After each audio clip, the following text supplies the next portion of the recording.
ইংরেজি উইন্ডো মানে জানালা, আর জানালা নেই এমন বাড়ি খুঁজে পাওয়া ভীষণ দুষ্কর। কিন্তু তোমরা কি জানো, এই উইন্ডো আসলে কিন্তু ইংরেজি শব্দ ছিল না, এটি ছিল নর্স শব্দ। নর্স একটি ভাষা, সেই নর্স শব্দ ভিন্ডগা থেকে আস্তে আস্তে অপভ্রংশ হতে হতে ভিন্ড, এবং সেখান থেকে উইন্ডো।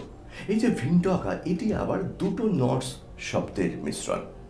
প্রথমটা ভিন্ডার এবং পরেরটি অগা।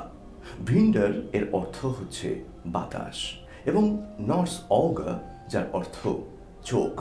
অর্থাৎ ভিন্ডগা মানে বাতাসের চোখ, অর্থাৎ ঘরের মধ্যে একটি সামান্য ফাঁকা জায়গা যার মধ্যে থেকে বাইরের দৃশ্য দেখা যায় অথবা বাতাস প্রবেশ করতে পারে, সেটাকেই বলা হতো ভিন্ডগা। এবং সেখান থেকেই কোনো বাড়ির ফাঁকা জায়গা যেখান থেকে বাতাস চলাচল করতে পারে তার নাম ধীরে ধীরে পরিবর্তিত হতে হতে চালু হয় উইন্ডো। তো কেমন লাগলো এই ভিডিওটা? ভালো লাগলে লাইক করবে, শেয়ার করবে এবং কমেন্টের মাধ্যমে জানাবে কেমন লাগলো। ততক্ষণের জন্য বাই।